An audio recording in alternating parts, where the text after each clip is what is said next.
What is up, ladies and gentlemen? Sorry for the several week disappearance of mine.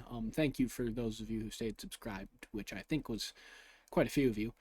Very nice to see.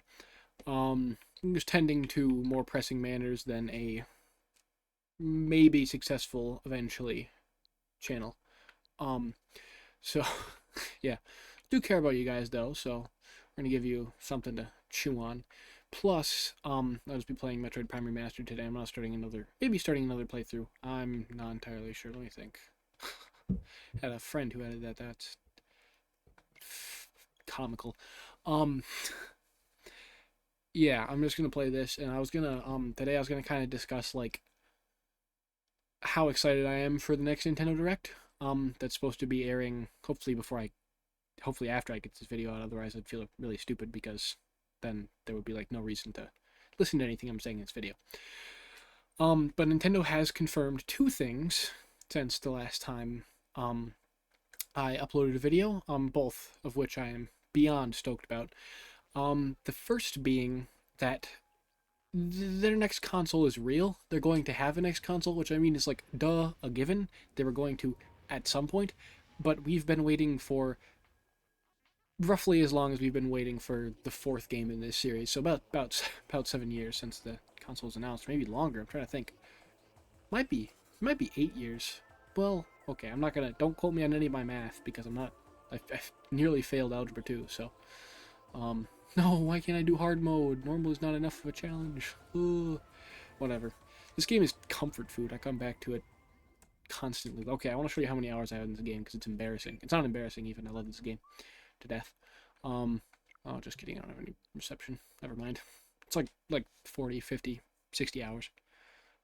And I have a lot more on the GameCube version, but I just not GameCube Wii, both kind of. I have the like pretty good hours on both of those, but our Wii remotes don't really work anymore, so I can't play that version. I do prefer this remaster, but it's also like I had to install emulators on my computer in order to play Prime 2 and Prime 3, which is okay, I guess, because it was worth playing both of them with better graphics than the Wii had to offer and my supercomputer could handle. So, um, but yeah, where was I? I got a little sidetracked.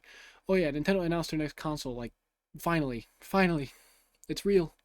And we're gonna hear about it, I guess, and see it before the end of the year, which is so amazing. But that's not even what I'm most excited for. I'm really excited for that, of course. Like, I've been waiting for that, been praying for that. Oh my goodness. You guys have no idea. But they also announced that they're going to have their last Switch, like Nintendo Switch 1, the console is out now. They're going to have all the rest of their games that they're going to have on that console are going to be in this Direct, or at least they're going to show off all the big ones.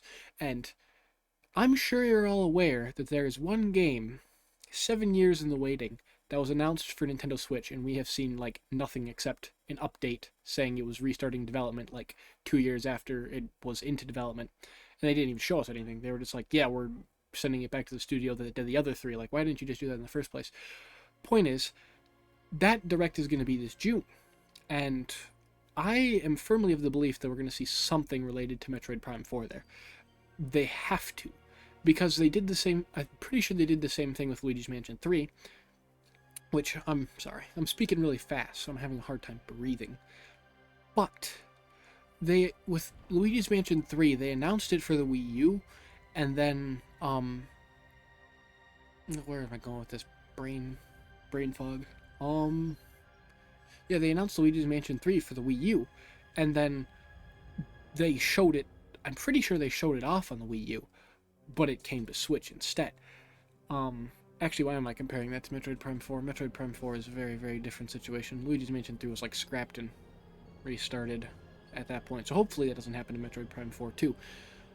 Apparently, according to job listings found on the studio that's like doing the game, because you have to understand, as Metroid fans, Nintendo gives us nothing. The fact that they gave us both Metroid Prime Remastered and Metroid Dread in the last 2 years is groundbreaking.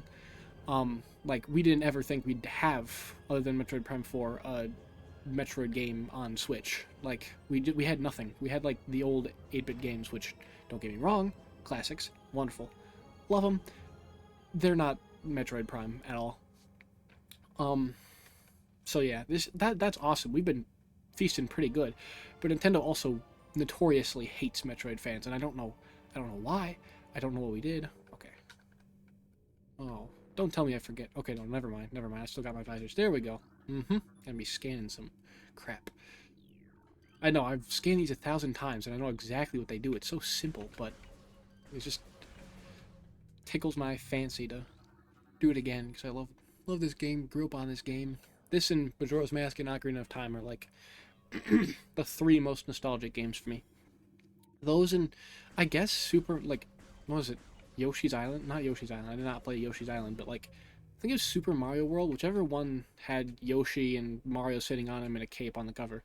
I remember that on the Super Nintendo too, and that was like another big one for me. But I never really like. I don't get me wrong. I love Mario to death, and I love the Mario games, but I did not get into them as much as I got into like Zelda or Metroid.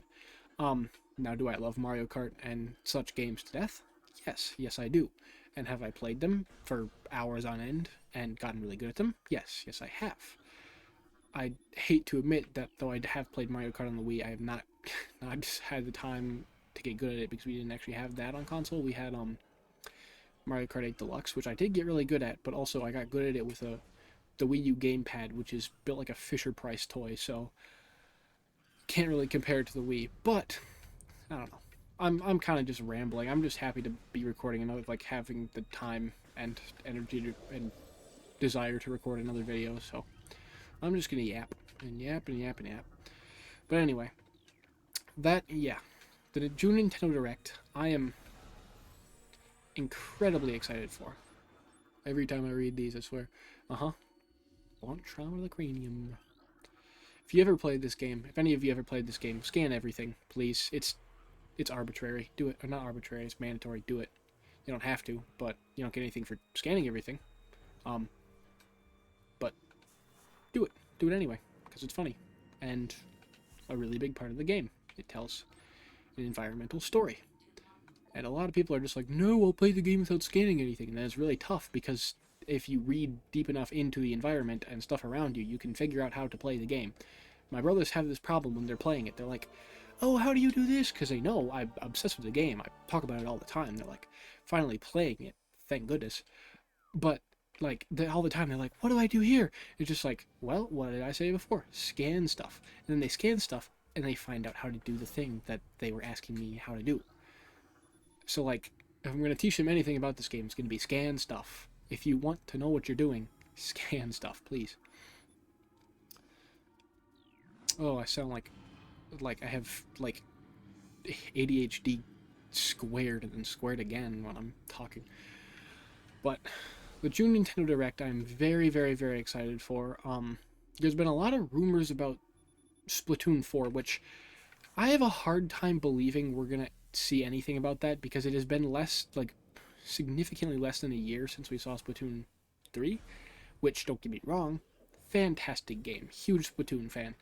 Um, Another game, like Splatoon 1 has a lot of nostalgia for me, and most of the games do. 3 doesn't have any nostalgia for me yet because it came out very recently, but like Octo Expansion, which was the DLC for Splatoon 2, is like probably among my top. I'm trying to think. I should like make a. Ooh, that'd be a fun video idea. Making like a ranking video or something for my favorite games and like the experiences I've had while playing them. Um, Zebus has fallen. All ground personnel are assumed dead, either killed by the hunter clad in metal or the subsequent destruction of our underground facilities. Our research frigate Orpheon, Syracuse, and Valparagam were in orbit at 0 hour and managed to retreat. Frigate Orpheon is now docked at Vortex Outpost. Orpheon's cargo appears to have a 100% survival rate. Metroids are healthy but on restricted feeding schedules due to uncertain supply status. We are ready to begin research on the Metroids and other promising life forms. Security status reminds us at Code Blue, no signs of pursuit from the hunter. Or remains, maybe did I read that wrong? Probably. Yep. Not that I've ever forgotten to scan that, but Yes. Okay, you do. I said before you don't get a reward for scanning everything, but if you scan everything that goes in the logbooks, you do get like 100% completion stuff unlocked. It's really cool. Um, I remember one time playing through the game and trying to 100% everything, and I missed one scan because they tucked them away so cleverly. And there's some areas you can't go back to because most of the game you could backtrack to again, but there are certain areas that like close off after certain points of the game, like or things that don't appear again if you re-enter a room. Because most stuff does, but there's like one thing down in the crashed frigate, which is actually this frigate but underwater later in the game. Um, there's one scan or whatever that I missed down there, and then I couldn't get it again because it wouldn't respawn, and I couldn't like go back and load a save because it's not how this game works, unfortunately. So I had to play through the I had to play through the entire game again or whatever on the same save because it carries over the scans. And I just got that specific one. Like I played the entire game until I got that one, and then I finally unlocked the 100% completion art, which was fantastic. But and okay, I get I could have just looked it up online, but it's not quite the same, guys. Um, Yes. Okay, what's it say on the wall here?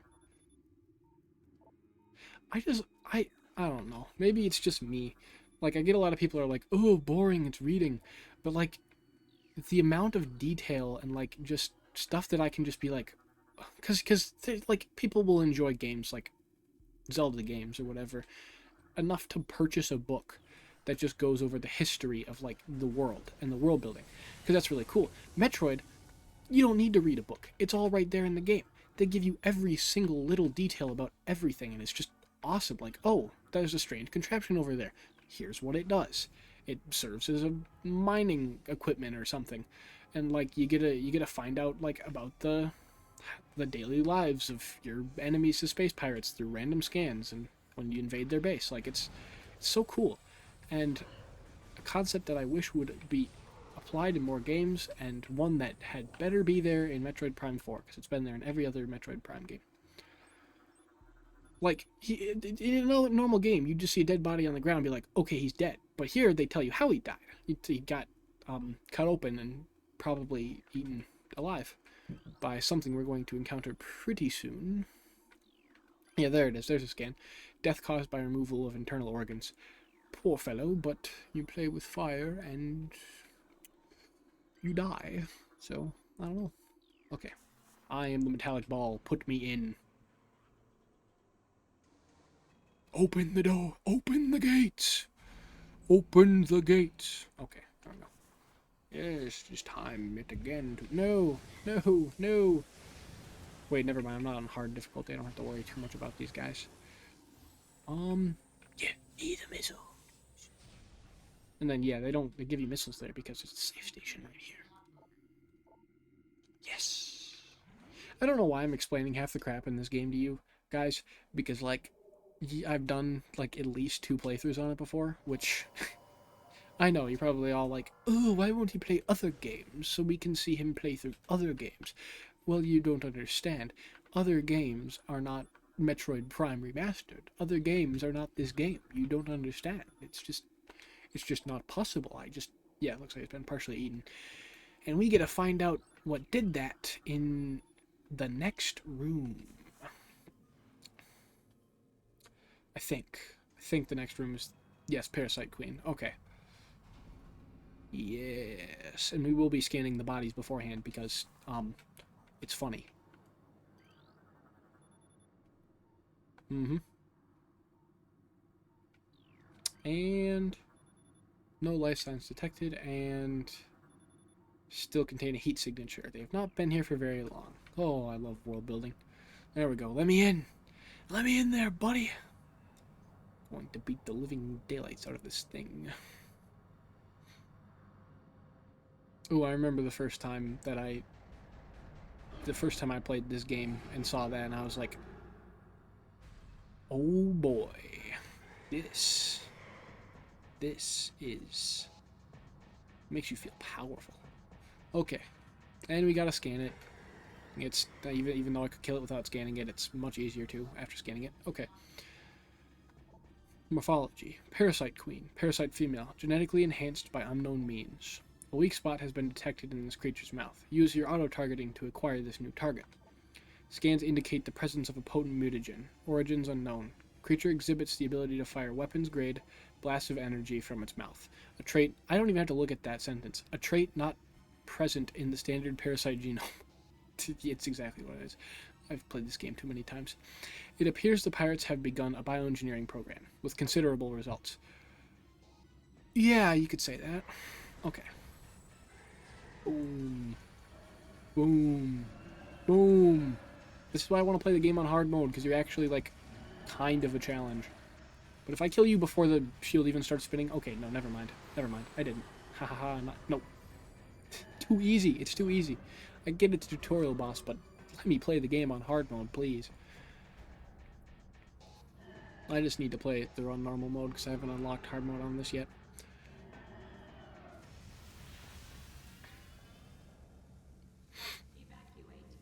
Something you'll learn if you play all the Metroid games, or watch me play all the Metroid games. I would prefer you did both, but especially the latter, because I like views and likes and subscribes and comments, please. I need them. But there's always an escape sequence at the beginning of the game, or or the end. Usually both. I'm trying to think of... Okay, I suppose the original Metroid didn't, but it did have an... I think it had an escape sequence at the end. Maybe I'm just dumb. Did it? No, I can't remember. Okay, never mind. I'm not thinking about that right now. You're dead! He's dead! This creature is deceased. Creature's incubation period was prematurely terminated. Shell has not yet fully hardened. Yerp. Payment seal breached. Yeah, the specimen's been terminated, buddy. You don't have to worry about that. Nuh-uh. Not today, buckaroo. Nuh-uh. Get out of here. I love missiles. Ho, ho, ho, ho, ho. I forgot how to missile spam, too, which makes me feel so dumb. Wait a minute.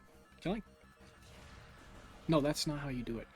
There's, like, a certain button you have to press to cancel it, because I think it was, you know what, whatever. They deal, like, no damage whatsoever. I don't know what I'm waiting for. Like, they deal a little bit, but still. What was I saying? I forgot. I completely spaced it. Also, you know what? I'll tell you right now. Dang clever level design, and I'll show you why in a second. This, there's like one other part, I'm trying to remember which, is designed, like they designed it going upward so that, no, maybe it's this, because you gotta destroy these, and then afterwards they did this because psychologically you're not gonna, okay, never mind, I'll show you what I mean. I'll just wait till I get there. Maybe it is here. I don't know. And this is the room that fills up with hundreds of... Yerp. Let me out. Maybe it's here. Maybe it's here. That they designed because, like, to make it very difficult to roll upwards with a ball. Okay. I feel stupid because now this is like the... Neil, this is it. This is it. This is clever level design, guys. I'm gonna be a bit of a nerd, and I know there's a timer, but I beat it with like 3 minutes to spare every time, so whatever. The hallway is designed to make it hard for you to go up it in your morph ball, because you walk out into this room and that happens, and technically you could do that with a morph ball, but it's not going to be as safe for you if you do. Like, it's going to be significantly less safe. And I think I have died at least... Well, maybe you don't die. You just get pushed. I was going to say, I think I have gotten hit by it before, but like, it's just little things like that that just make it a smoother experience the first time. Because, like, the first time, I turned out a morph ball so I could walk up the thing, and then I saw that, and I was like, oh, I'm glad I missed that. It was my own skill. Like, no, it wasn't my own skill. It was level design. I mean, now it's my own skill because I'd say I'm pretty good at this game. I've played it enough times to be considered a bit of an expert. Oh, the bastard. This bastard, you guys don't get it. You guys don't get it. I hate this guy. I hate him.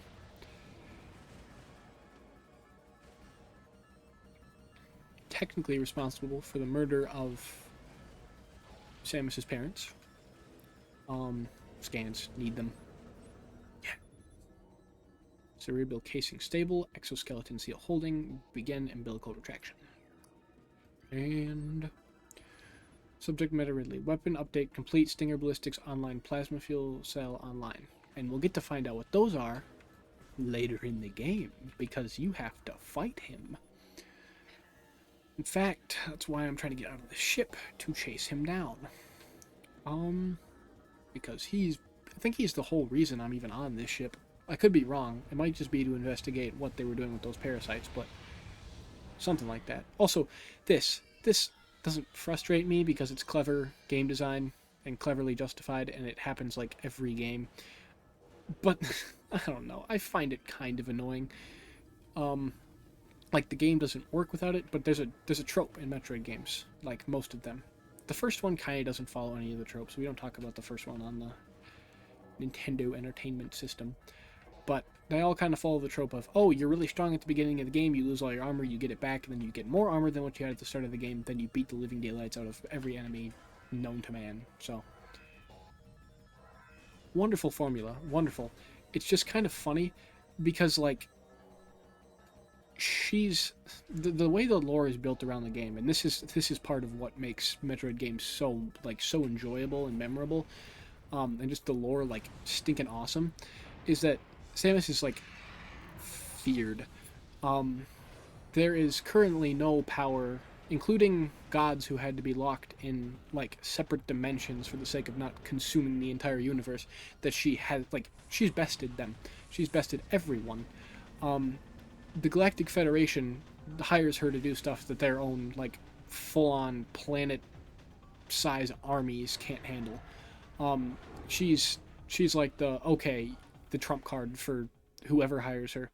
She works specifically for people who have the good of humanity in mind, because she isn't like a terrible human being, but she is feared, and so the games are very well designed, like in making you stepping into her suit or whatever and like playing as her. They do a very good job of making you feel very powerful, like in a fun way. The Doom games kind of do the same, probably more so only because you're like physically mauling demons in hell, but like, I don't know. This game is cool and it's so much fun to play, but like the fact that she loses her armor at the beginning of like every mission through some little accident, it's just so goofy, because she's felled gods. She's killed gods.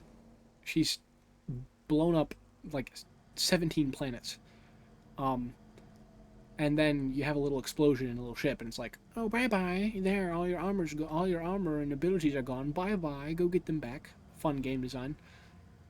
Lovable trope, but also kind of confusing.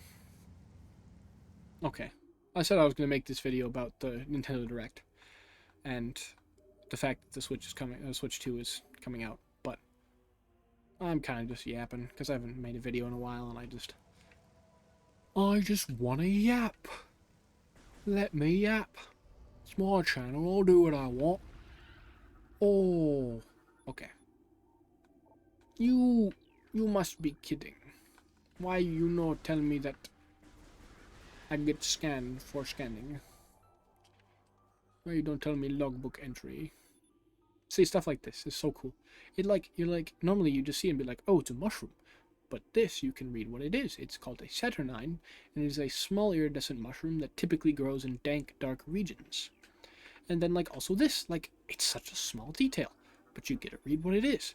It's a guide stem, pervasive indigenous species of bioluminescent weed. That's a blast cap. It always takes forever to load this one. Like, this one specific. Oh, sap sack. Never. Blast sack. What's a blast sack? Burst bomb? Burst bomb. I'm thinking now. Maybe I'm thinking of the burst bomb from Splatoon, which is kind of weird, but yeah, sap sack. Okay. Chemical reaction within sac produces violent explosion when agitated. Yep. Indeedy do it does. Okay.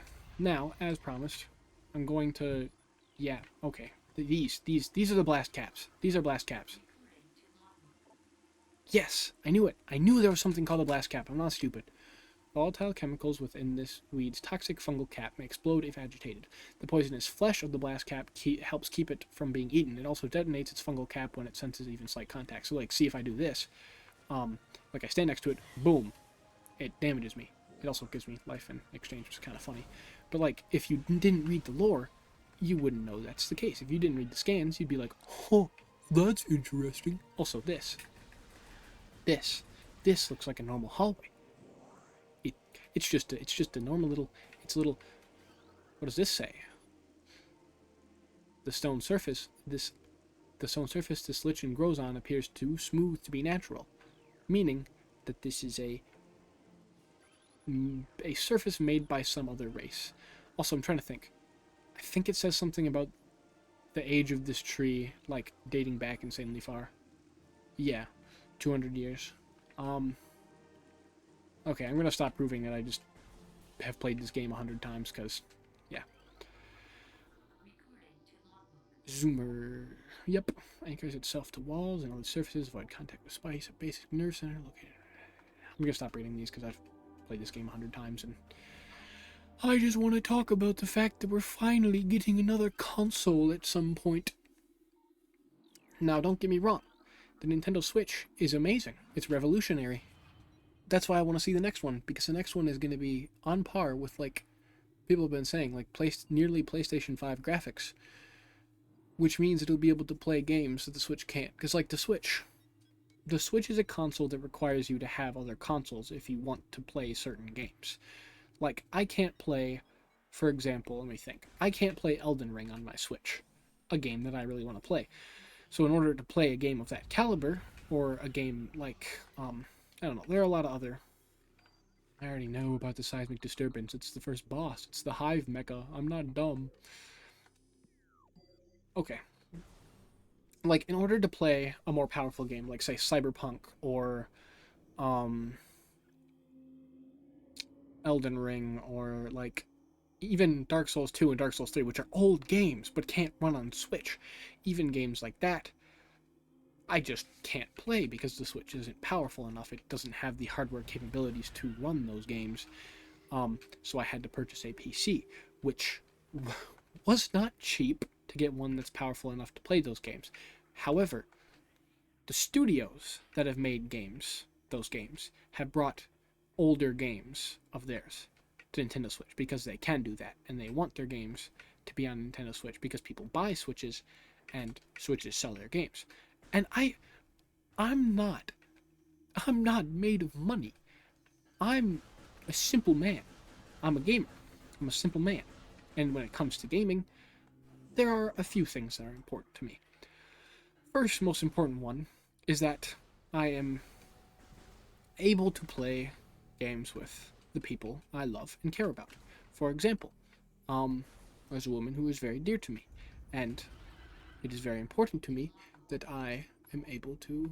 That's lore. I can read that later. It's very important to me that I am able to play games with her because I find great enjoyment in doing that because I love her very much and care about her, and it is fun to play games with her. And the other two things I have when it comes to gaming, because no, gaming is like clearly my favorite hobby. Like long time hobby. I'm a very big gamer. Clearly, I have a whole channel devoted to it. The other two requirements are that I am able to get the latest Metroid and Zelda games and Splatoon games. Like, just have access to the latest Nintendo games, which most people would view who don't have it as a hobby would view as like, oh, that's like, that takes so much money, and that's so like, why don't you just wait a little bit? And it's like, think about it like this. I'm trying to think. It's hard to find a not expensive hobby to compare it to, but I'm sure there are. But like, if you had a hobby, and say it was maybe a little cheaper, right? Like maybe you were following like a like a unique clothing brand or something, right? That wasn't terribly expensive. And you kept yourself like updated, like you like to look at the newest stuff that came out. And you had been looking forward to it for a long time, and it was very nostalgic and important to you. And it was a layered art form. You would want to experience it as soon as it had come out because it is very important to you. It's kind of the same way with Nintendo. And as I was saying before, I'm not made of money, and there are a lot of games I want to play that I can afford the games to. But like, I have a PlayStation 5 now, and I don't have it because I was able to scrounge up $500.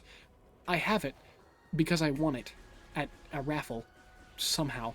I don't even know how. I did. But that allows me to play things like Bloodborne.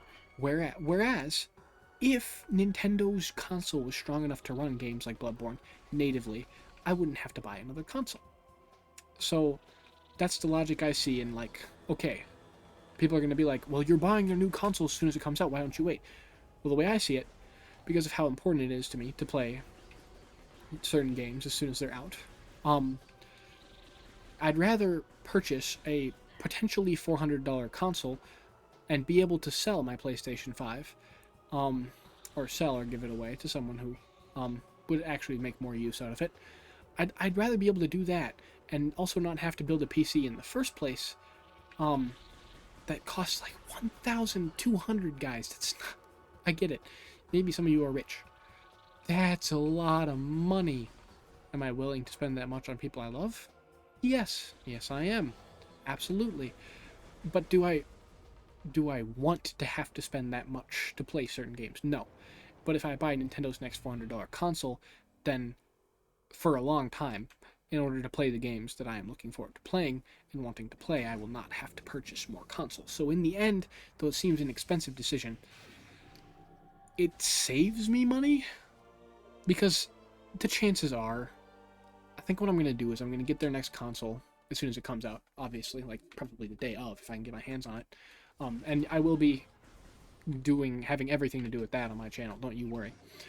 But I'm probably going to do that, and then I'm going to wait till I see signs that games like Bloodborne and like Dark Souls games and other games that I would value PlayStation 5 for, once I see those games starting to come to Switch 2, because I know they will, I'm just going to wait for the sign so like in worst case scenario, if it doesn't happen, I don't get rid of it. But if that does happen, then as soon as that does happen, I'm selling my PlayStation 5 or giving it away because I need money for more important things than video games. So even though I'll be buying their $400 potentially console, I will also be saving $100. Anyway, that's another rant. I do that all the time. I'm certain I don't have ADHD, but sometimes it feels like it. Usually when I'm trying to record a video. Anywho. So yeah, I don't know why I try to justify that. I just like want to buy their next console and I'm gonna. Because it's gonna let me play Metroid Prime 4 and I need to play Metroid Prime 4. You guys do not understand. It is so important to me.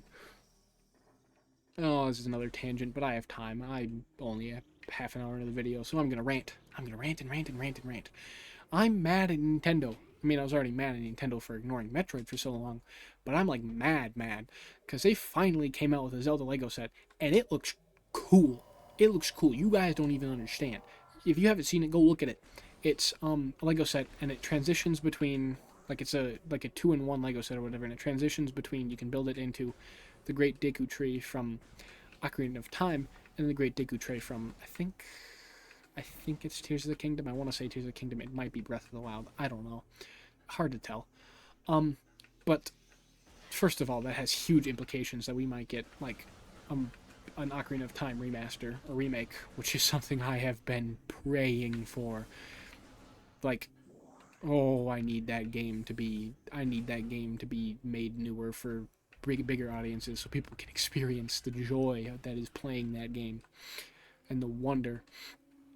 But yes, they made this set, which is not a big set. Is it a wonderful nostalgic set? Yes. Does the little boy in me who likes Zelda, and that's my favorite game ever, and so nostalgic, and like literally my childhood, and likes Legos, do I want that? Yes, I do. I want it really bad. But it's $300. $300, guys. $300. That's insane. That is insane.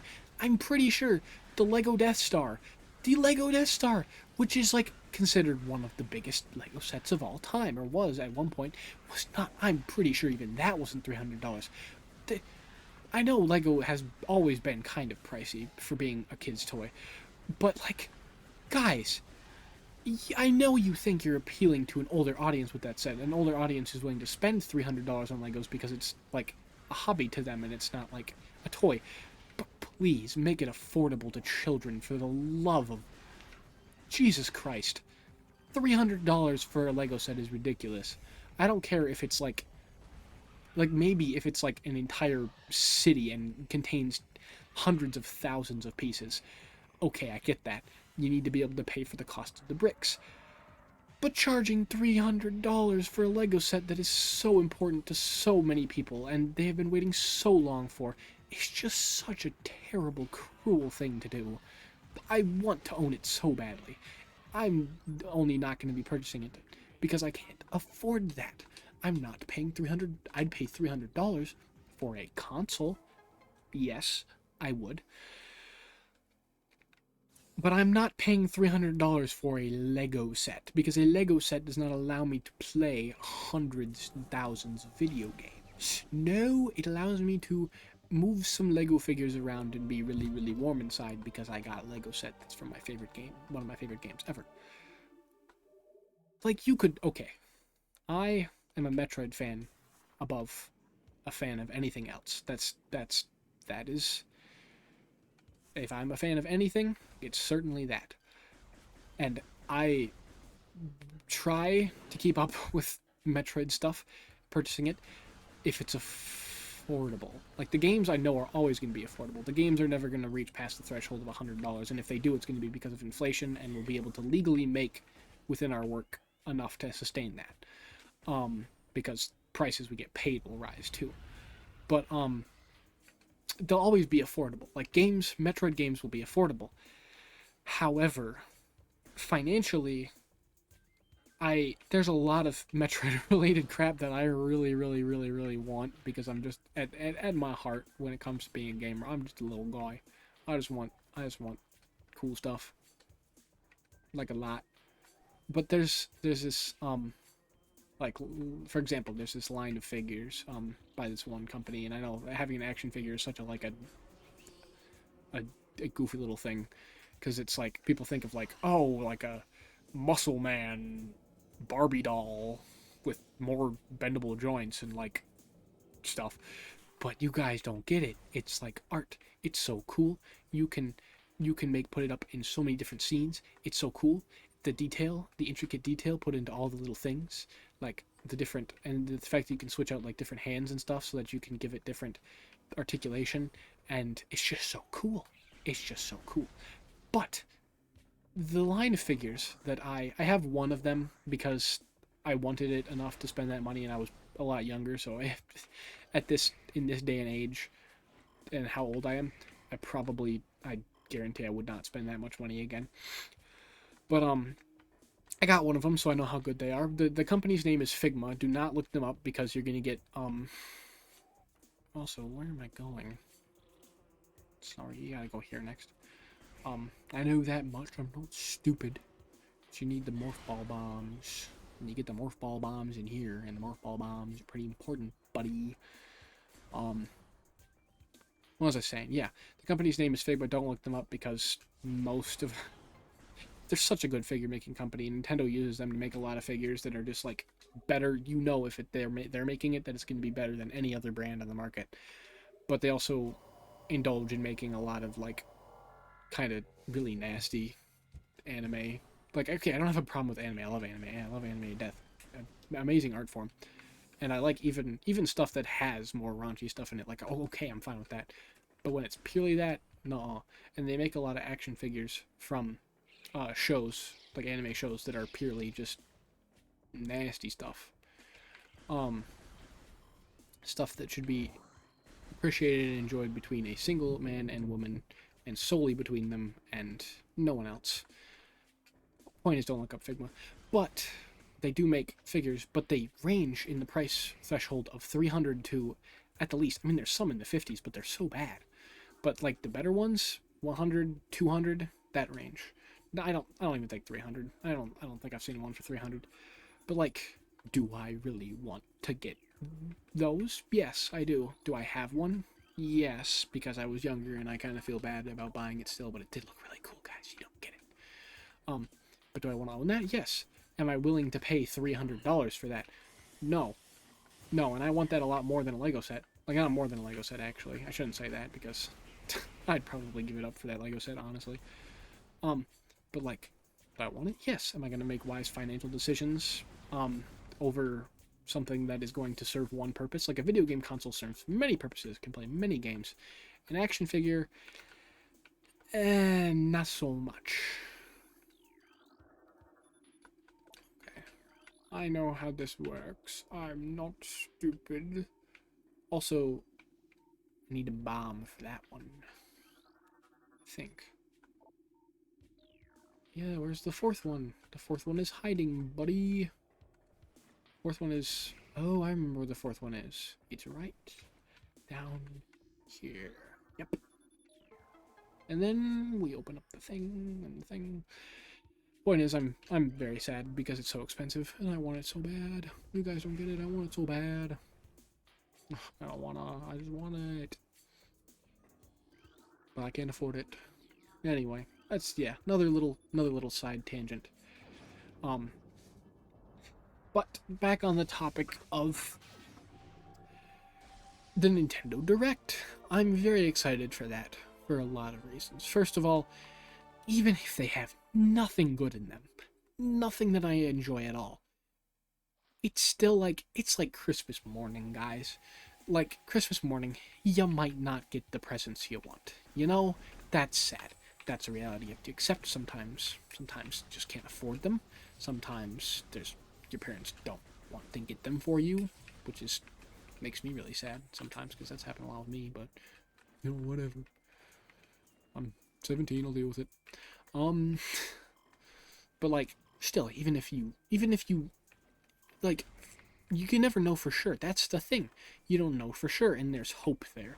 There's hope that there's going to be what you want to see there. And then when there is what you want to see there, it's such a wonderful feeling. It's such a wonderful feeling. Also, I can't believe I missed that. I feel so stupid for that. It is like Christmas, and it's just so much fun to watch a Nintendo Direct. But this Nintendo Direct, holds the weight of a Christmas morning where your family just got the biggest paycheck ever, and your family has wanted to get you the gifts you want for so long, and you can see under the Christmas tree that the presents resemble the shape of what you want. It's like that, because there's so much in this Direct that basically nearly has to happen, that has not had to happen in other Directs. The Direct where Metroid Prime Remastered was announced was... Metroid Prime Remastered didn't have to be there. Were there rumors? There had been before that, there had been rumors for like 2 years that the game was like done and Nintendo was just leaving it there, and apparently that was true, but like, we had no idea what Direct it was going to show up at. We didn't even... We had no idea. We didn't know beforehand. But it happened, and it was amazing. But this Direct... There's a lot of stuff in this Direct that is supposed to happen, technically. And has to. And the reason being is that... I don't even know where I'm going at this point. I'm kind of lost. Oh, I'm going to the bomb room, bomb guy, incinerator drone. I know what room this is. But like, okay, I'm just gonna start listing off the things that have to be in this Direct after I tell you why they have to be, because it's like you guys might not get it, but when they talked about this Nintendo Direct, when Nintendo talked about it, they said it's going to be the last Direct focus on the current Nintendo Switch on the market. They said it's going to be the last Direct to have games from that in it, and Nintendo does not simply announce their bigger games out of nowhere. They do it at big events, and they show them off there. And the last big game they have yet to show off for the Nintendo Switch is Metroid Prime 4. So basically, checkmate. They have to show it off. And if they don't, then it's not going to be on Nintendo Switch. It's going to be on Nintendo Switch 2, which is a whole nother argument. But, like, beyond a reasonable shadow of a doubt, they are going to have to show that game off there. Which makes me beyond, at least thinking that that's the case, makes me beyond excited. Because I'm so ready for that game. So ready. I've waited so long. Okay, also, open up, Mr. Drone. Bring a little red thing. There we go. Die! And then the barbed war wasps. This is another scan where if you miss it, you're just done, because they don't show up again later in the game. Barbed war wasps. Yep, they basically shoot their stingers at you, which I think they're probably some real world bees that could do that, which is a fun thought.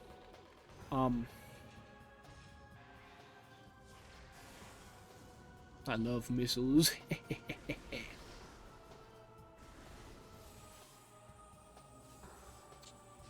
on, buddy. Whee! And you know they want you to shoot missiles at it when every enemy you kill in the room gives you missiles. Come on, buddy. Boom! I think... Does it have a fourth phase? Maybe. Maybe it does. I don't... It does. Okay.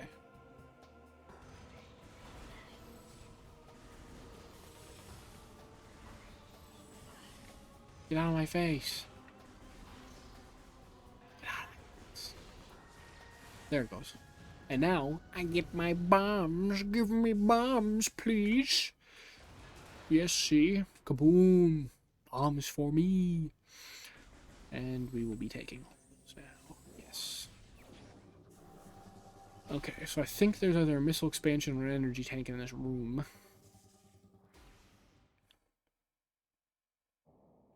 Yup. Okay.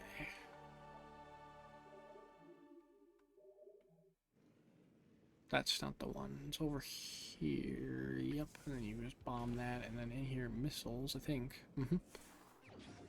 Yep. Free missiles. But yes, Metroid Prime 4. I have a firm belief that's going to be there. And that makes me so excited. So stinking excited. You guys don't get it. You guys don't get it. 7 years. 7 years. 7 years. That, like... Okay, it doesn't carry the same weight as graduation, obviously, as it's like 12 years. And that has like personal human connection involved, and which is clearly more important than video games. But dude, man, oh man, 7 years. I really hope we see that there. I have a firm belief that we will, and that makes me excited. But not only that, there are an insane amount of games. Remakes of old games. Like, okay, when I say remake, I don't know what all of you are thinking, but that means we get a game that goes from looking like a GameCube game to this, where they just redo every single thing in the game so it looks like a brand new game. But it's basically like if someone were to take... It's like what they do with, like, Disney live-action movies. If the live-action movies were, like, actually better. Like, they redo the whole thing, but it's still the same thing. It just has different textures. And it's some things they rework in the game to make it better, but not because they're trying to take away the original experience. I mean, with Metroid Prime Remastered, they didn't change a single thing about the game design. They just made everything look better, which is wonderful.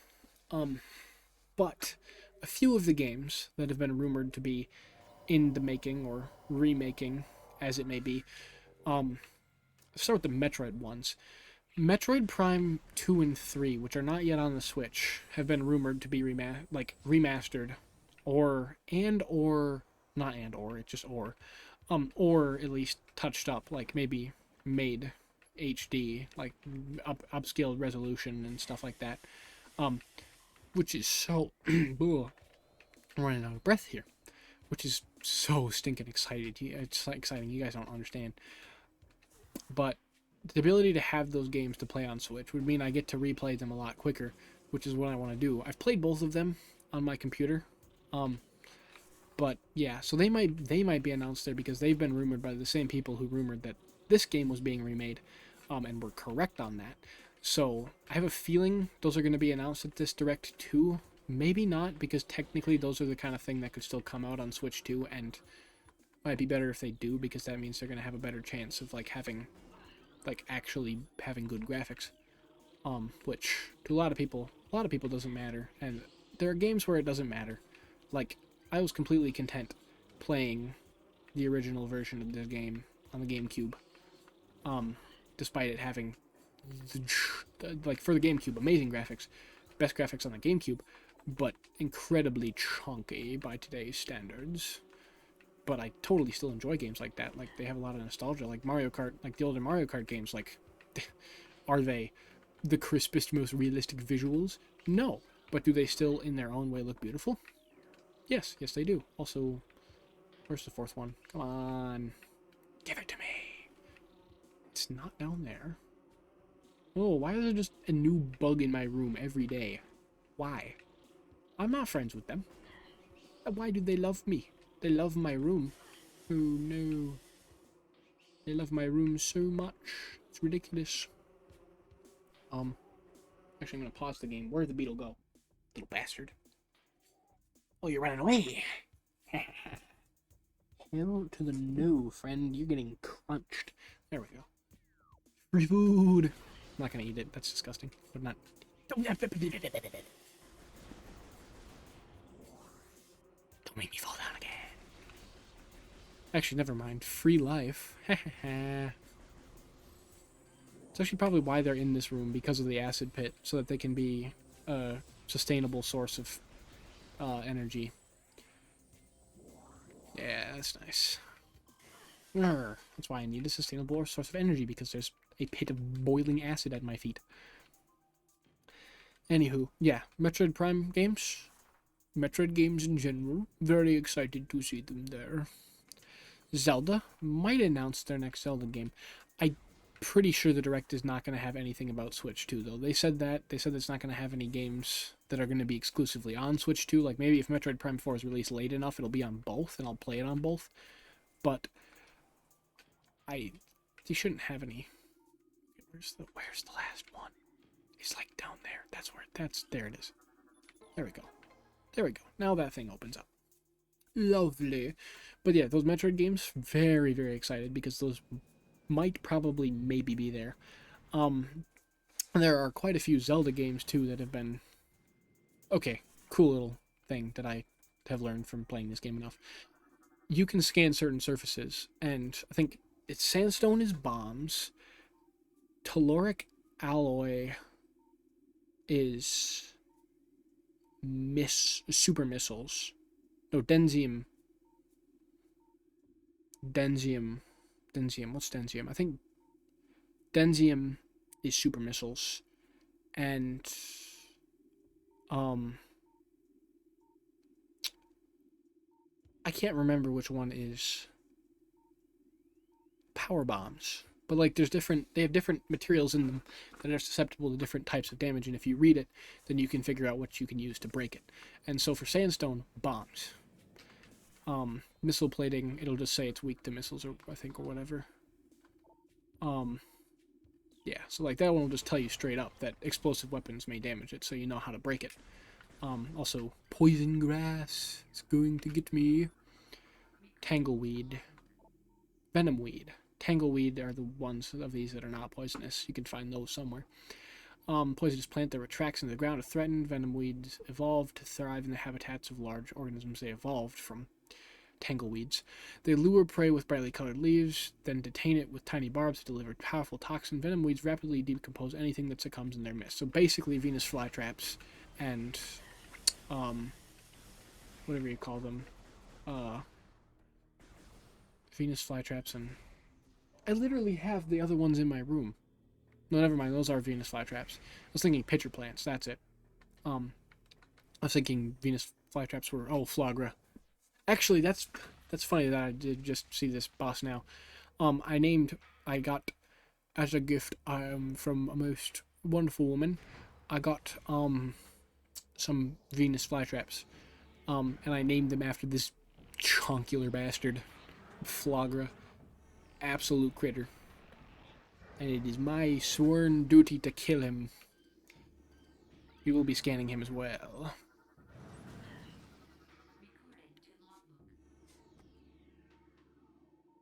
Hold on just a second. Apologies for that little, wrong control. Apologies for that little thing there. I was scanning Flagra, I was going to read it. Flagra, this mutant plant is the source of toxic water in the ruins. Flagra's growth cycle has been radically accelerated. As a result, it requires near constant exposure to solar energy to remain active. This exposure has made Flagra's outer shell thick and durable. Its lower root system is unprotected and vulnerable. However, exploit this flaw when possible. Concentrated weapon fire can daze it for short periods. I know that. You have to shoot it with stuff like missiles, and then get actually close to the one panel that's up. Oh my gosh. And just boom.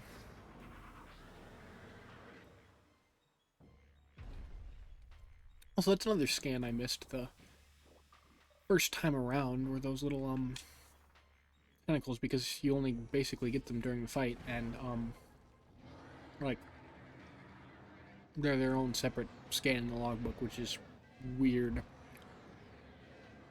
But I was like, I remember, because after I'd gotten the other ones that I knew I could only find that one place, I was like, okay, there's another scan, because I thought that other one would cover 2%, but it turned out it was like 1 per scan during the last ones.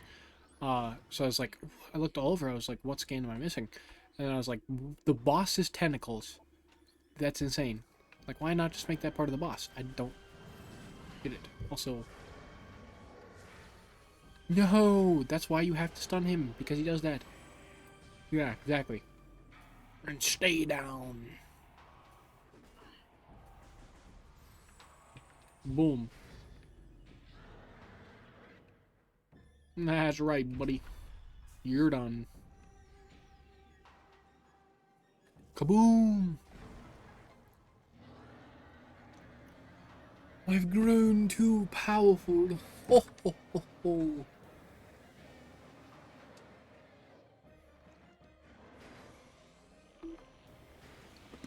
Anyway, what was I yapping about before I was interrupted before? What just happened? Oh, it jolted my thing out of the... No, come back! What is happening? There it goes. What the actual heck? Oh, no. Okay, you guys are probably seeing that. I just died. Wonderful. Well...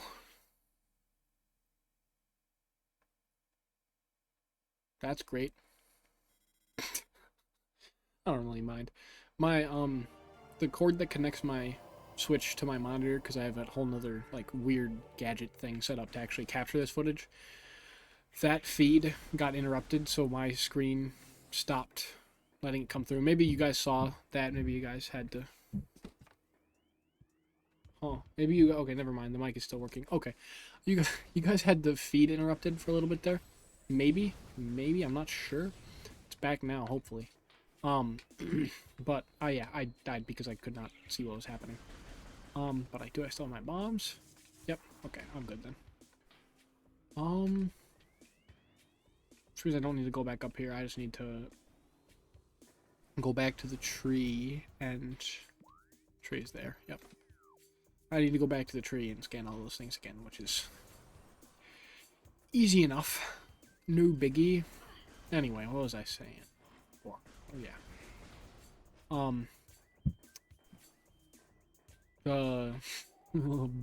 Brain fog is insane. It's insane. It's unwarranted. I don't know. I don't know where it comes from, or where did it go, or where it comes from. Cotton Eye Joe. Perfect. Leave me alone, bees, evil bees, the size, half the size of a 6-foot man.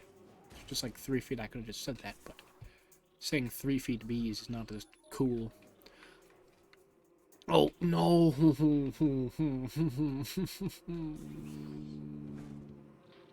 I missed one. Oh, there we go.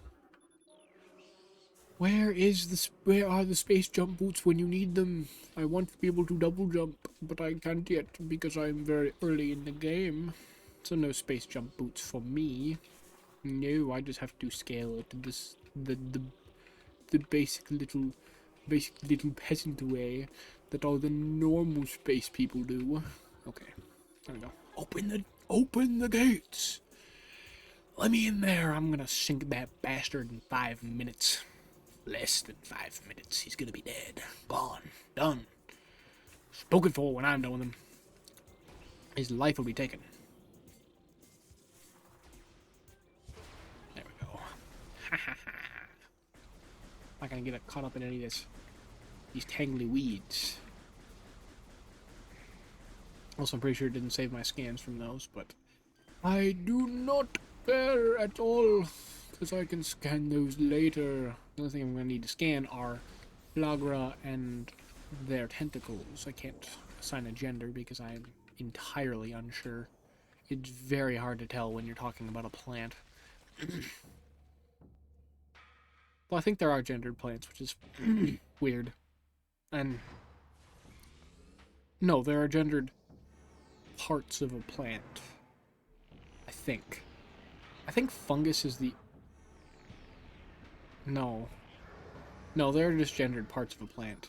I think. And like, there's always an exception to everything. Every observable scientific law there is an exception to. Basically a given. Now I got those scans out of the way, we're gonna beat the living daylight out of this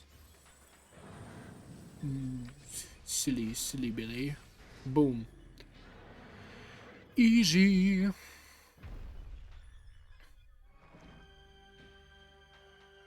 Yes.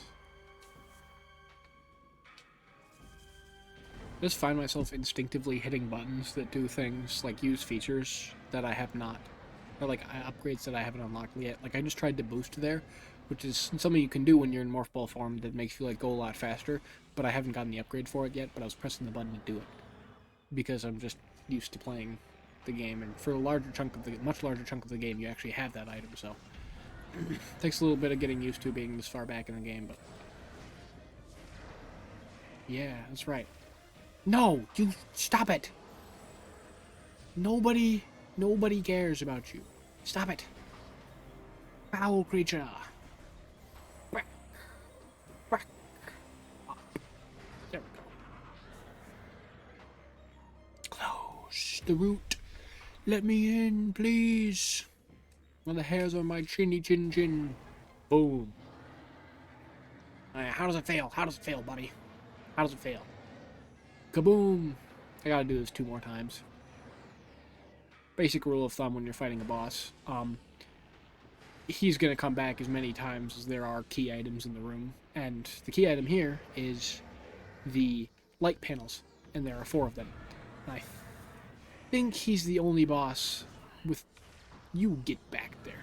I think he's the only boss with 4 phases. I could be wrong, but I'm pretty sure he's the only boss with 4 phases. No, no, no, no, no, no, no, no, no. Please, no. Goodbye. Let me in there! Please, let me... Thank you. Boom. Die! Okay, there's one more. Oh. Okay, so other games... Oh, I'm going to carry on a train of thought that I had quite a while ago. Other games, that I think are going to be at the Nintendo Direct, or like might be. More remakes of stuff. Mostly Zelda games. Huge one that I'm hoping to see, Majora's Mask and Ocarina of Time remakes, or at least Ocarina of Time, so I know that those games have a chance. Like Twilight Princess and Wind Waker 2 are both really big ones that have been rumored for a long time, and I really want to see, because I haven't, like, I finished Wind Waker, very nostalgic for me, and I've never finished or played past the tutorial of Twilight Princess because I played it on an emulator on my phone and it crashed and I never got to play it again, and we can't get it on our Wii U anymore because they closed the eShops on Wii U and 3DS quite recently. So, and I'm not going to pay $300 to play a game because everyone's scalping it now, so I don't have like the opportunity to buy it. But yes, I would love to see those games, and I hope they're at the Nintendo Direct. And suffice to say, the Nintendo Direct is going to be very fun to watch, and I'm looking forward to it a lot. Also, shiny! Give it to me! That, my friends, that beautiful, shiny thing right there is the Varia suit. And the Varia suit, my friends, lets me stand in really hot places. Can I stand in lava with it? No. But can I stand in the lava caverns with it? Yes. Because normally with this suit, I'd take damage if I were in lava caverns, like really fast, like enough to kill me in like 15 seconds. So, even though I've not run into any caverns yet, and I technically could have at this point, I just know how to avoid them. I can now enter them with my. This suit is so cool, dude. Look at it. Look at it. This is. I want to wear this. Please, give it to me. It's not practical. I can't wear it in any normal situation. But look at it. It's so cool. It's so cool. And this game knows exactly what the fans want. You can just look at the suit. Look at it. Look at it. Look at the arm cannon, dude. Look at it. Look at it. It's so shiny.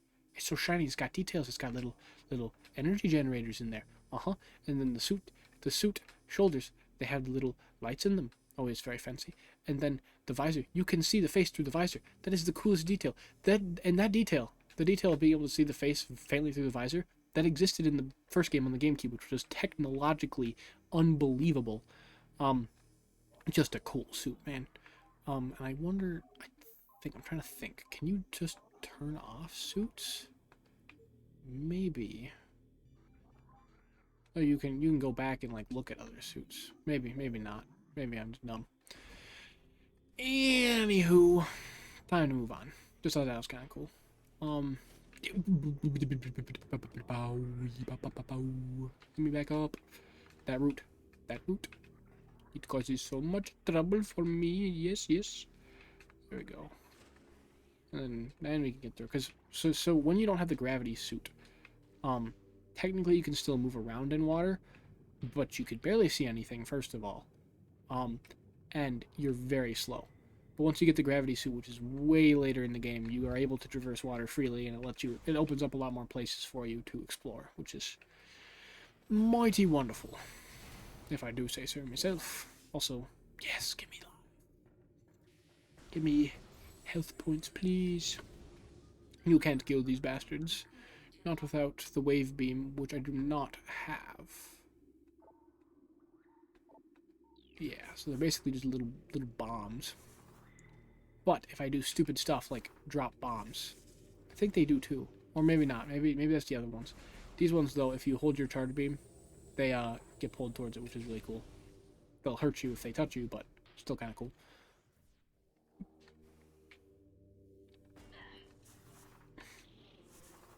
Okay. Nope. Too many bees. But now, I can make my way to Magmore Caverns, which is not this way. This is not the way to Magmore Caverns. This is the way to me getting a free missile expansion and more crap like that I really want. Energy tank, which gives me more capacity for having... It's basically like getting, like, extra life, like permanent extra life in a game. Like if you got, like, the ability to hold more coins in Sonic the Hedgehog. It's kind of that thing. Sonic the Hedgehog. Ugh. Says Sonic. Yeah, let's give it. Also, back in because there's one more thing I can get.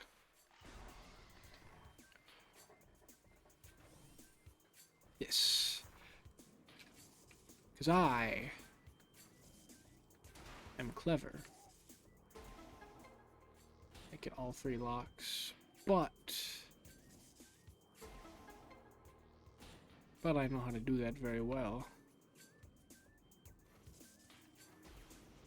See? Like that. Because you can boost yourself up a second time with the bomb. Wait a minute. Can I do a triple bomb jump? I would have to... Hold on. No, that's not... Maybe not possible. But I kind of want to see. I'd have to... Okay. To plant the first one. Go up. Plant that one, and then... No, you can't, because the other one detonates too fast. It's worth a shot, though. And before they lock my stupid arse out of here, I'm coming back, because... I need to get to Magmore Caverns now that I have another energy tank. Because Magmore Caverns means I gotta go to Phendrana Drifts, and Phendrana Drifts means the boost ball? I think. And down the elevator we go. To Magmore Caverns, which perchance has one of the most fire soundtracks in the game. Boom, boom, boom, boom. I'm so excited for Metroid Prime 4, man. One of the cooler things I think that's gonna be that I'm super excited for when it comes out is the new soundtrack, because Metroid soundtracks never miss and just have the most amazing music in them. I think currently my favorite Metroid soundtrack is... It's hard because my favorite soundtrack doesn't have my favorite song in it from any of the Metroid games. But my favorite soundtrack is the soundtrack of the first game, even though I think it's Metroid Prime 2 has my favorite of the soundtracks, which is either... I think my favorite is either Torvus Bog, Subterranean, or... which I actually used for my intro, like video intros at one point. Torvus Bog, Subterranean, or the Sanctuary Fortress, because both are just like insanely good. And though that soundtrack, Metroid Prime 2 soundtrack, is not my favorite, even though it has my favorite tracks in it. But this one's just a lot more special to me because I've played this game way more than either of the other ones. So, but yeah, I'm so excited to hear what the music's gonna sound like, because like all the music gives off the same bass vibe, like psychologically, but it's all very different, and it very much suits the vibe of the game. And I have no idea what the vibe of Prime 4 is going to be. Like, I don't understand the slightest, because the vibe of Prime 1 is like kind of it's the first one. It's a classic. It's kind of better than the other two. It's hard to tell. They're not better than the other two. It's just different. Metroid Prime 2 is very ethereal. And like cross-dimensional, because you're traveling between the light and dark dimensions of Aether. It's just split into two different dimensions by a sentient meteor. So that's that vibe. It's like light and dark, very airy, very like, oh, this race died and we're all very sad because spiritually they're very important and they worship light. And kind of a war against light and dark. So that's the vibe of Prime 2. So the music very well conveys that, because all the music that's in the dark world is like haunting and very edgy, whereas the music that's in the light world is kind of like, it sounds like very like this would play like behind a desert or like something that's dead, but still spacey. Still sounds spacey. And then Metroid Prime 3's, okay, it takes 2 missiles to kill each of these. Metroid Prime 3's soundtrack is very... It's probably the most diverse out of any of them, but the whole thing is very, like, haunting, and, like, if you've ever read, like, the books by H.P. Lovecraft, like the Eldritch Horror and, like, Cthulhu and stuff like that, like, that's very much the vibe of Metroid Prime 3's soundtrack. It's, like, very otherworldly, which the whole series is going to have otherworldly music, because it takes place in outer space, like, duh. But it's, like otherworldly, like, oh, the end planet you go to is alive. The entire planet is breathing and living, and it is frightening because you do not understand it. You do not understand what the planet is. You only understand that that it's corrupting, and it turns people mad, and it's sending out seeds to make every planet like itself, and to create a unified consciousness with itself. So, like, the entire game is very like full of dread, for lack of a better term. I don't like using that because there's another game called Metroid Dread that does existential dread a lot better. But like the soundtrack vibe of that is very like, okay, what the actual heck is going on here? I don't understand any of it. Um, so it's like higher than thou ethereal, if that makes sense. Like very like beyond. Um, and the soundtrack, so there's a spin-off game in the series that I have played and enjoyed very much. It is not as good as the other games, but it is still, it's enough of a taste of it and unique in its own way that I like it. And that is Metroid Prime Hunters. That soundtrack is very, because it was on the DS and you had the terrible speakers of the DS, the soundtrack is very, very limited. Um, but it's also like, it's very like, that soundtrack is funky. There's no better way to describe it than just funky, like in the best possible way. Very much suits the vibe of the game because the game is funky compared to the rest of the games. It's funky in its own wonderful way. Um, but it makes me wonder, like, what's the vibe of Prime 4 going to be? Because as soon as I hear the song, as soon as I hear it in that trailer, because it's going to have a song playing behind it, unless it just has dialogue, which would be pretty cool too. Um, if as soon as I hear it, I'm gonna be like, okay, that's the vibe of this game, and I'm gonna know because I already understand the lore like insanely well. Like historians who understand history, I understand the lore of this game, and I've done so much research into it because it is vast and sprawling. But like, I'm gonna understand the vibe. One huge thing about Prime 4, and this is mostly for Metroid fans who are actually going to understand what the heck I'm yapping about. But if you've played Prime Hunters, Metroid Prime Hunters, you know that a very important character in that, very very mysterious. They don't say a lot about him. Is Silux, and all you understand upon playing the game and getting to know what you can of his character there is that he is a lot more important than the game first lets on, and he's probably capable of going toe to toe with you. You defeat him in that, but it also makes a lot of references towards him being a greater threat. And in both the in Metroid Prime 3 Corruption, which came out way after, and uh, Metroid Prime Federation Force, which is a hideous abomination, but technically still lore accurate, I guess.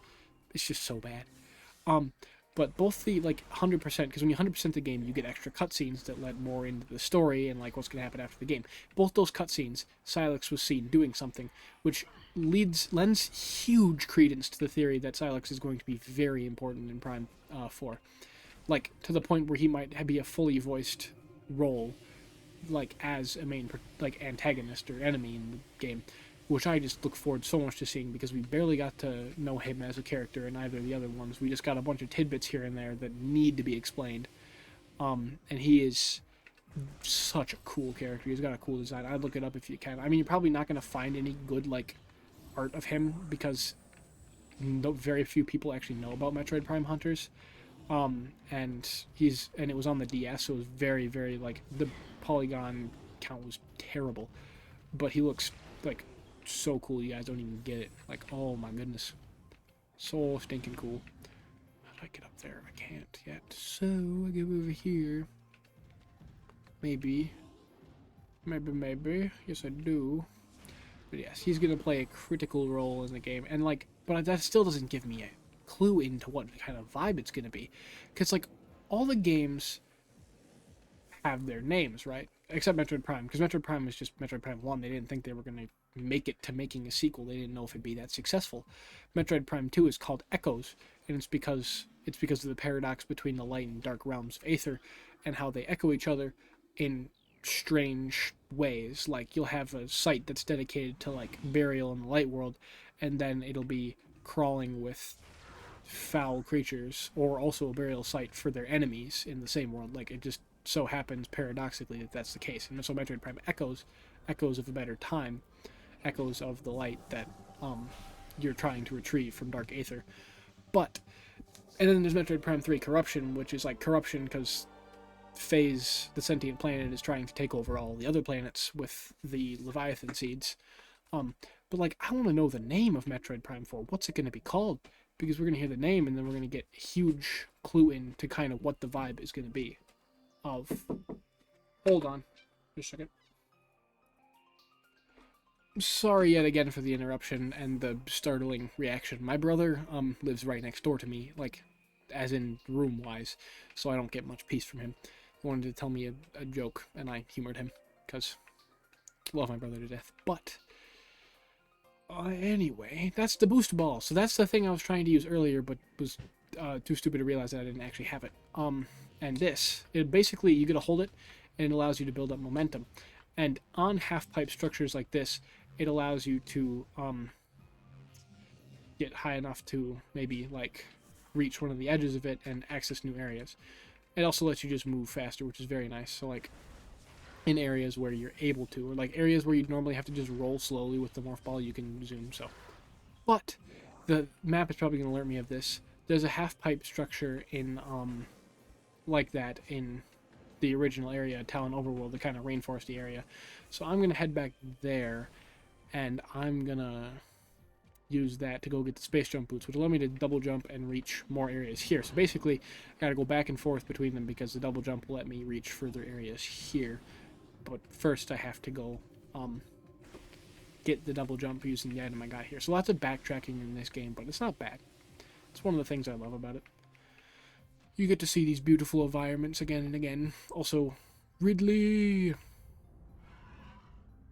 There he is, there he is, there's the man, the myth, the legend. The bastard I'm trying to hunt. Get over here. Do not run away from me. No. Okay. It's like, see, for example. Boom. Boom. Boom. Way faster. Though I have to transition between, and that takes like a solid 2 seconds, so it's not entirely saving me time.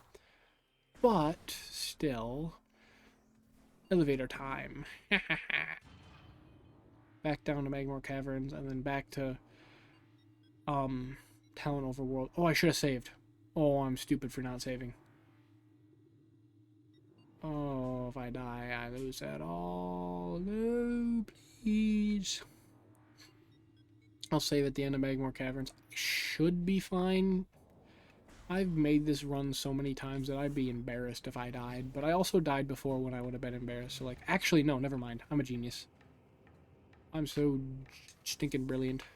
There's an energy tank up here that'll just restore all my energy tanks. And also give me, like, extra life. So, we'll take that. Thank you very much. Yep. Okay. And then I'm going to continue making our way back. But yes, I'm excited to see what the vibe... That's a long drop. Lots of lava at the bottom. But also, doors. Which was the door that I came in. No, stop. Please. Stop harassing me. I have done nothing to you. Nothing. Nothing. I mean, I blew up you guys' home planet, but, like, you guys were terrorists. You guys killed millions of people. Billions of people. You guys blew up planets, and you destroyed the infrastructures of planets, and you were trying to create monstrosities to rule the galaxies. Like, can you blame me for blowing up your bases? I'm the one who got hired to do it. So, like, geez, stop launching your turrets at me, man. Get a little breather, at least. Little wipe a little sweat off my brow before you just start destroying me. Okay. Mostly kidding. It's not that hard to get through these caverns. I've only failed to do it a few times, but it was a long time ago that I actually failed to do it because it's so easy to get through these when you're experienced. Come on, blow up. Yes. Yes, yes, yes, yes, yes, yes.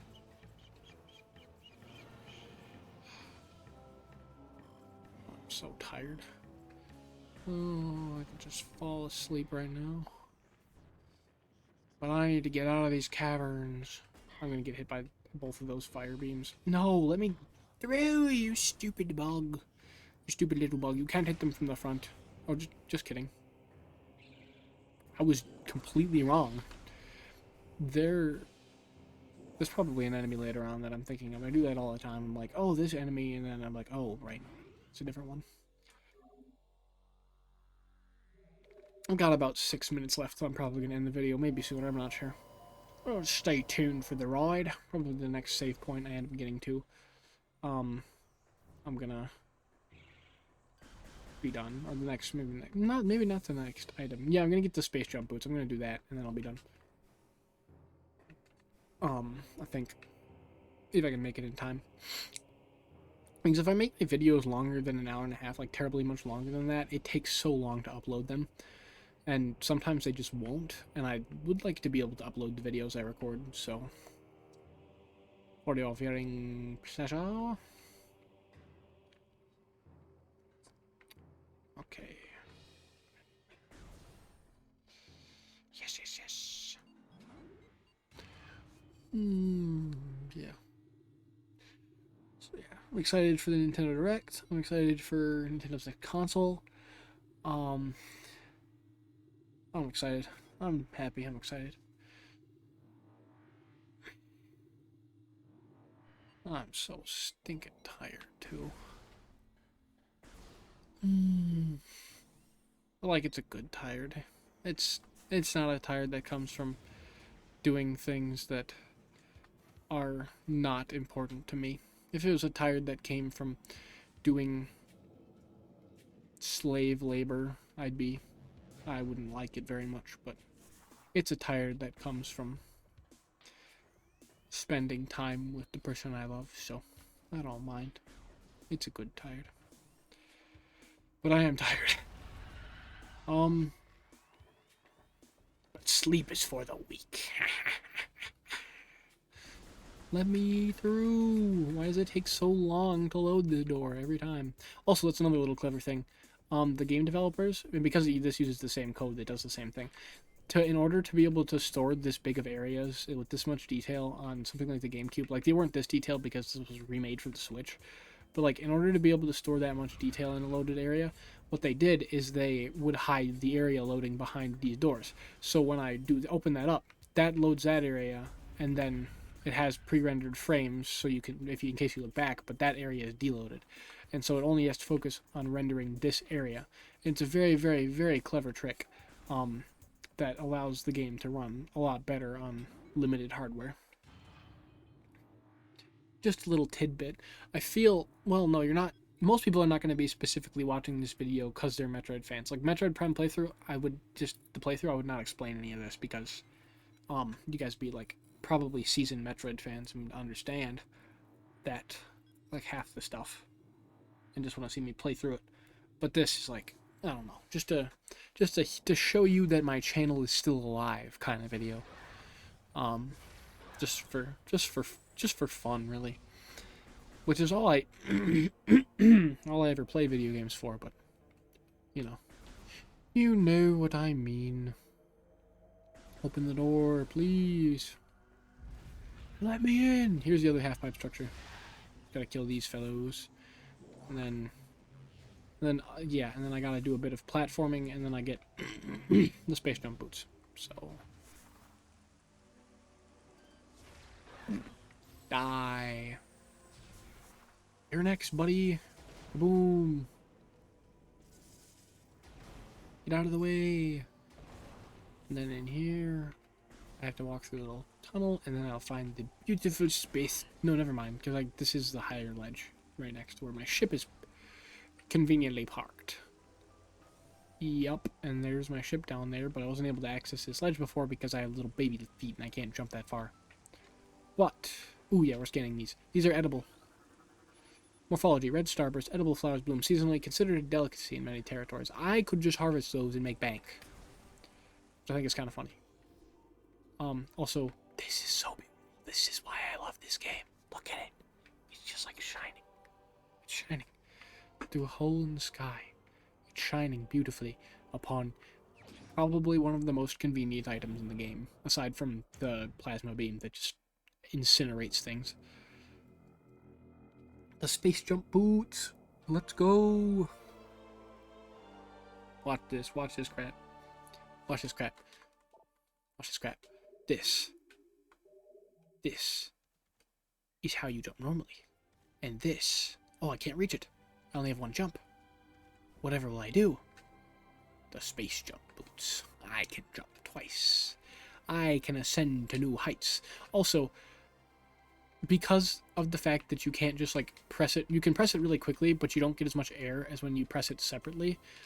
There's certain places where you need to press it like at the right time in order to reach it, because if I were to just go like this, then I get half the jump out of it. And I didn't know that was the case. There, I was having a hard time reaching areas, but in the game explains things to you if you look hard enough. Go to secondary items, space jump boots.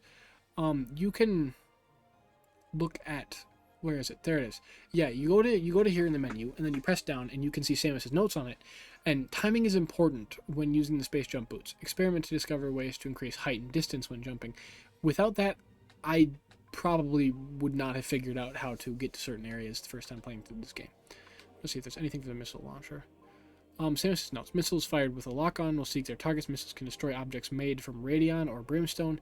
There are charge combo enhancements scattered throughout the environment. They use missile launcher and charge beam in tandem to fire more effective blasts, and yada yada yada. Yeah, and then there's just little tidbits on all the stuff, which I think is really cool. I'm curious what she has for the Varia suits, though. Well, a Varia suit can handle higher temperatures than normal. Extreme heat sources and heat-based attacks will still cause damage. Power suit. Power suit provides life support functions as well as shielded from attack. The nature of the power suit allows for, in addition to weapons, visors, and other gear as needed. The power suit's shielding loses energy with each hit. Collect energy when possible to keep the shielding charge. Okay, I'm going to try to get to a save point really quick, so I'll just explain the nerd out about the power suit on the way there. The power suit, which is the base suit that I started the game, not started the game out with, but when I lost all my stuff, it was the suit that I still had. And basically that, okay, this is going to be quicker. No, it's not going to be quicker, way back. Basically that suit, is like the race that raised Samus, these, I want to say bird people, but that's a really simple way to put it. The race known as the Chozo who raised Samus were the most intelligent, powerful creatures in the galaxy. Hold on just a second. Okay, sorry about that. Yes, the Chozo, most powerful and intelligent and cunning race to ever exist in the Metroid universe. They had plans for galactic conquest and easily could have taken over everything, but by some whim of fate, decided not to. They decided to devote all their efforts towards greater research and understanding, and so became, like, most of the Chozo are dead. We didn't think there were any living Chozo until Metroid Dread, which was the latest game in the series, and that was awesome, because when we saw that there were going to be Chozo in Metroid Dread, that was insane.